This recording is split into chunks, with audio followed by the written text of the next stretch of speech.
Mr. Speaker, I am going to be sharing this time with my esteemed colleague from Sudbury.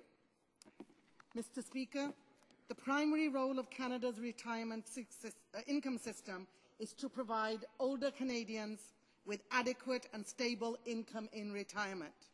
We cannot, all of us together in this House, we absolutely cannot abandon our seniors who worked hard to build this country. So I'm urging everyone to support this motion. Ending seniors' poverty in Canada is fiscally feasible, and this government can take immediate steps to increase the GIS sufficiently to achieve that goal. Let me repeat, it is feasible for this government to lift every single Canadian out of poverty. It just requires a will to do so. One senior living in poverty is one too many, yet we have hundreds of thousands of seniors struggling to make ends meet. The low income rate is considerably higher, as we have heard from other members, for unattached seniors. Single seniors are more likely to experience low income, and senior women living on their own are more likely than their male counterparts to live in poverty. And as you all know, we also tend to live longer, so we have longer time we spend in poverty. The average before-tax income for seniors living in poverty ranges from $14,700 to $22,000. For singles, it's average before-tax income from $11,550 to $16,900. I would challenge every member in this House to build a budget that would cover rent, that would cover utilities, that would cover food, and that would cover transportation, and then see if you've got a penny left over so you can go out to see your friends for a cup of coffee. Of those who fall into the poverty bracket, seniors are the least likely of all age groups to move back out of it. Once in the poverty frame, they tend to spend the rest of their lives in that frame. And let me tell you that even if they go to work at Tim Hortons and anywhere else where they can get a few hours of work, they are still living in poverty. Being in a low-income bracket on a continuous and ongoing basis has negative implications that go way beyond not being able to make ends meet. It has implications on your health. It has implications on how long you're going to live. It has implications on your quality of life. And we know that it has an effect on how seniors begin to view themselves. It lowers their self-esteem. Our seniors are victims of systemic poverty, and that systemic poverty can only be addressed by people sitting in this esteemed House, and I would urge all of us to do so. From 2003 to 2007, 1 in 6 seniors, that's 16%, was persistently low income over the whole period. Shame on us. The most vulnerable in the group, of course, are senior women. Women make up about 70% of poor seniors. This motion will directly help senior women living in poverty, and in particular, some of the most vulnerable in our society, our Aboriginal women. Poverty among seniors has a crippling effect on visible minorities as well. In 2010, based on the census, 65% of single visible minority seniors were considered low income, compared to 39% of single seniors who were not of visible minority. We have to and we can address this. Amongst couples, the low income rate was 15.7% for visible minorities. Once again, shame on us. My riding, Newton North Delta, is a wonderfully culturally diverse, and these figures are particularly concerning to the aging people in our community. We have seniors who, even though they qualify to become Canadian citizens, do not qualify to receive pensions because they happen to come from particular countries.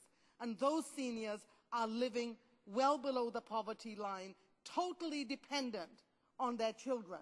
And you can imagine how they feel at the age of 80, 75, having to live like that. The OECD reported that OAS plus GIS bring households to about 90% of the poverty thresholds they have calculated for Canada. This government can raise the GIS to the after-tax low-income tax cutoff, and it has the budget to do so.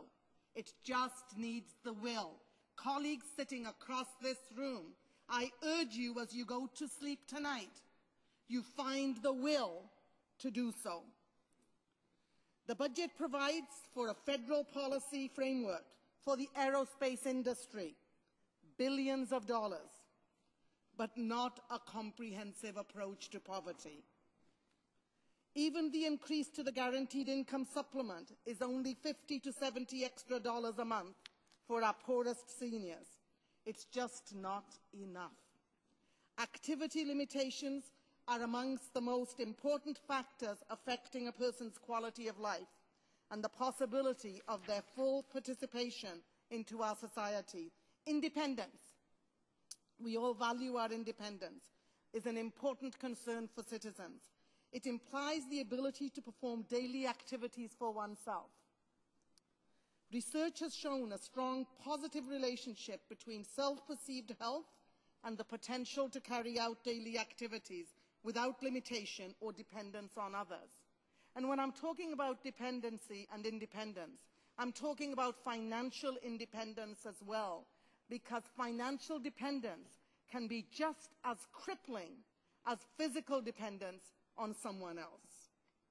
There are indeed indications that dependence on others actually reduces the quality of life, and there is research to support that. Canadian seniors deserve independence. I know that's what I would want for myself. And if I want that for me and my parents and my grandparents, then every single Canadian deserves the same. By the way, our seniors are not asking for a lot.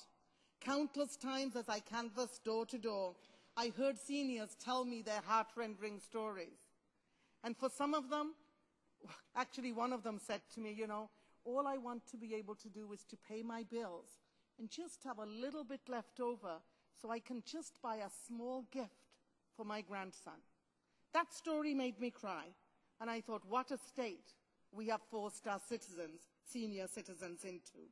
While visiting a senior's home in my riding, an elderly gentleman said that after he had paid over for his assisted living, he didn't even have enough money left to go out for a cup of coffee. And another senior couple told me how they have a beautiful car that sits in the driveway, but they now no longer can afford to fill it with gas and go and visit their family members and family friends, and they are feeling lonelier and lonelier and more isolated every day. And let me tell you that we can do this. Amin Yalnizian from Canadian Centre for Policy Alternatives said that in a nation as affluent as ours, seniors' poverty doesn't have to exist at all. Based on what seniors already get out of public policy, we can afford to help. We don't have to spend more, we just have to spend it differently. We have to take money from one part of the budget and reallocate it. The motion put forward by the member from London Fanshawe targets the most vulnerable seniors in our country. If the budget passes as is, the additional money will not bring our seniors out of poverty. The government measures will not lift even half of the seniors out of poverty. There are hundreds and thousands of seniors who are living in poverty, and we need to help them today. This motion is about dignity. This motion is about independence. This motion is about quality of life. If we can lift every Canadian senior out of poverty, let's do it. Colleagues, and my appeal is to colleagues in this House, every single one of us. Let us not abandon our seniors. Let us work together now, and let's together lift seniors out of poverty. Together we can do it. They need us. They are counting on us. Let's make sure we deliver. Thank you.